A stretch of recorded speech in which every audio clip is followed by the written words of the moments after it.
Hi guys, मेरे YouTube channel पर आपका हार्दिक स्वागत है। और आज आपका स्वागत है इम्प्रूव योर सेल्फ सीरीज के एपिसोड नंबर 5 में, जिसके अंतर्गत हम समझेंगे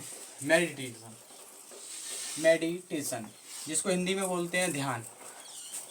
आखिर ध्यान के बारे में पूरा डिटेल में समझेंगे कि मेडिटेशन होती क्या है। तब तक आपने अगर चैनल को मेरे सब्सक्राइब ना किया हो तो सब्सक्राइब कर लें, ज़्यादा से ज़्यादा लाइक करें, कमेंट करें और शेयर करें अपने फ्रेंड्स के साथ, ताकि सभी को साइंटिफिकली जो हमारी सीरीज चल रही है इम्प्रूव योर सेल्फ सीरीज, इसका बेनिफिट्स उठा सकें। और बाकी जो है इसके अंतर्गत चलिए टाइम ना वेस्ट करते हुए सबसे पहले समझते हैं कि व्हाट इज़ मेडिटेशन। आखिर मेडिटेशन है क्या। तो देखो, किसी भी चीज़ का अगर कभी भी पूछा जाए कि वो है क्या, तो क्या वर्ड अगर आए वर्ड, तो सबसे पहले उसके वर्ड पे जाइए कि वर्ड भी उसका कुछ बोलता है। मोस्टली चीज़ों का वर्ड बोलता है अपने आप में, तभी उसका नाम ही रखा जाता है। क्या बात को ध्यान में रखते हुए उसका नॉमेनक्लेचर ही किया जाता है किसी भी चीज़ का, मोस्टली चीज़ों का। तो ध्यान देखो बता रहा है। तो अगर मैं सभी का पूरा कंक्लूजन निकाल के, जितने भी लोग आपको मेडिटेशन के बारे में बताते होंगे, सबका कंक्लूजन निकाल के अगर देखा जाए, तो एक दो लाइन में अगर बोला जाए तो ध्यान क्या है, जैसा कि इसका वर्ड बता रहा है कि किसी भी पर्टिकुलर चीज़, किसी पर्टिकुलर थिंग, किसी पर्टिकुलर साउंड के प्रति अगर हमारा वहीं पर ध्यान है, पूरी तरीके से ध्यान हमारा वहीं है, किसी पर्टिकुलर थिंग पर, किसी पर्टिकुलर साउंड पर, इन सब चीज़ों पर अगर हमारा ध्यान केवल उसी पर है तो उसी को ध्यान बोलते हैं, सिंपल सी भाषा में कहें तो। उसके अलावा हमारे ब्रेन में कुछ भी नहीं चल रहा हो, हमें खुद भी नहीं पता हो क्या चल रहा है, सिर्फ वही चल रहा हो, तो वही क्या कहते हैं, ध्यान। पूरी तरीके से कंसंट्रेट पूरा हो जाना। तो इस तरीके से ये मेडिटेशन हो जाता है। अब हो जाता है कि सिग्निफिकेंस ऑफ मेडिटेशन। दूसरी चीज़ है सिग्निफिकेंस, आखिर क्या है।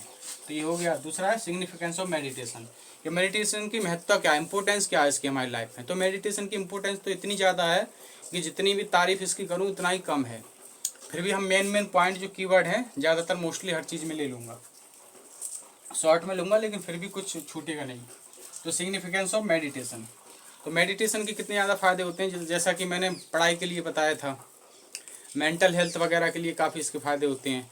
पढ़ाई के लिए मैंने बताया ही था कि अगर कोई 5 मिनट के भी मेडिटेशन में चला जा रहा है, 5 मिनट के भी मेडिटेशन में जा पा रहा है, तो वो अपना 1 आवर की स्लीप को रिड्यूस कर सकता है, लेकिन वो मेडिटेशन में जा पा रहा हो। ये चाइनीज़ में रिसर्च के अकॉर्डिंग ये निकल के आया है, मैं ऐसे ही नहीं बोल रहा हूँ, कि 5 मिनट का meditation is equivalent to 1 hour sleep. अगर वो 10 मिनट के मेडिटेशन में जा पा रहा है, तो वो 2 घंटे के अपना स्लीप को, नॉर्मल स्लीप जो उसका बॉडी लेता है उससे 2 घंटे कम कर लेगा, तब भी उसका भरपूर नींद होगी। मतलब उसको कोई भी स्लीप डेप्थ, जो निद्रा का कर्जा होता है, वो बिल्कुल नहीं होगा। तो इस तरीके से इसकी हो गई महत्ता। और तीसरी बात आती है हाउ टू डू मेडिटेशन, कि मेडिटेशन आके करें कैसे। तो ये एक तरीके से अपने आप में इनकम्प्लीट क्वेश्चन है, लेकिन बोला यही जाता है ताकि चीज़ों को समझा जा सके सही से। तो रियल में मेडिटेशन किया नहीं जाता। मेडिटेशन अपने आप, मतलब मेडिटेशन में चला जाया जाता है, खुद ही कोशिश की जाती है मेडिटेशन करने की। ये नहीं कि हम अपने जब चाहें तब मेडिटेशन कर लें एकदम, या हमको फिक्स पता हो कि इतने टाइम से हमें मेडिटेशन स्टार्ट हो गया। जैसे भाई मैंने एग्जाम्पल सोने का पिछली वाली वीडियो में भी बताया था, इम्प्रूव योर सेल्फ सीरीज़ का एपिसोड नंबर 4 में, कि हमको अगर कोई कह रहा है कि मैं 10 बजे सो जाता हूँ, तो वो गलत बोल रहा है, क्योंकि उसे क्या पता कितने बजे उसको नींद आई थी। ये बोल सकता है कि 10 बजे मैं बेड पर जाता हूँ या लेट जाता हूँ 10 बजे। उसी तरीके से मेडिटेशन है। तो मेडिटेशन का क्या है, कोशिश की जाती है। अब इसको करना कैसे क्या चाहिए।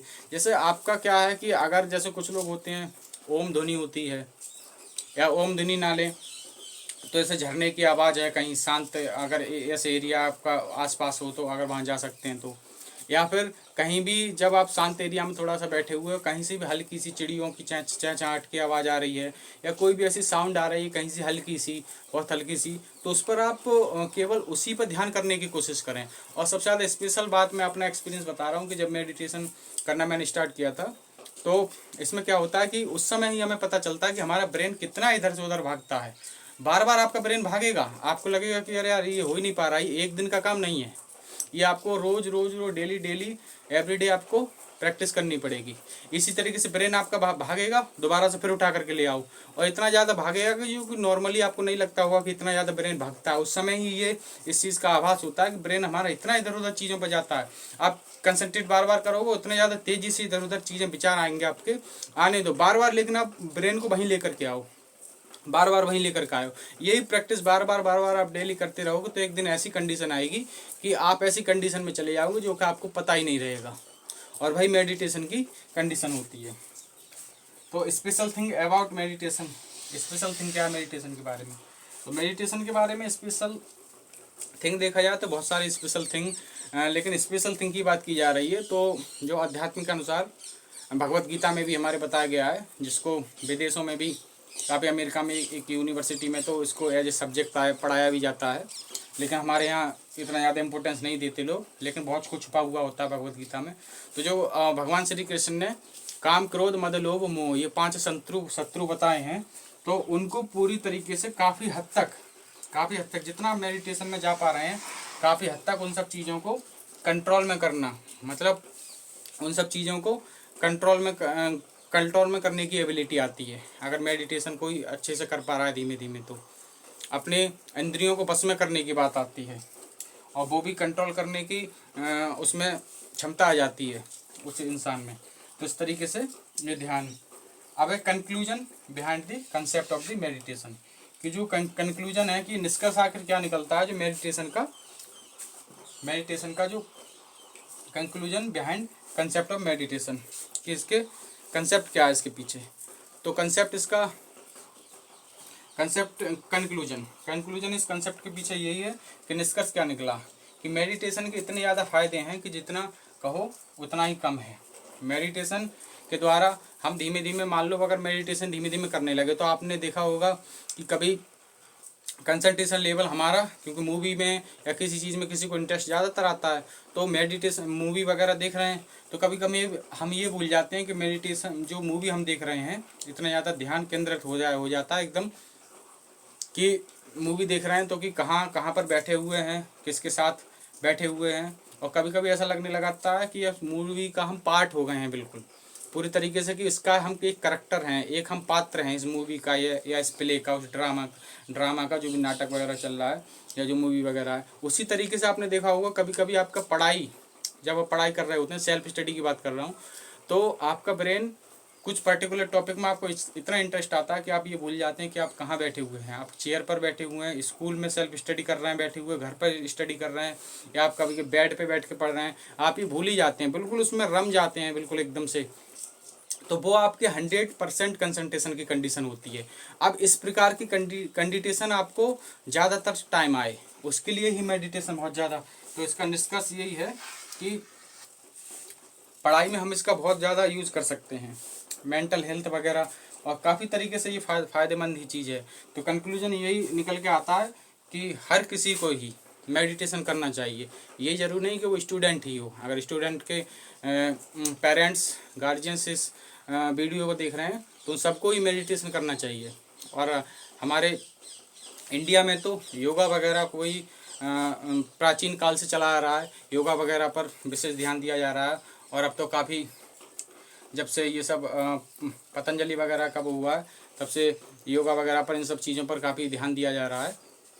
तो इन सब का काफ़ी इम्पोर्टेंस है। तो बाकी का इसको अभी यहीं पर समाप्त करते हैं।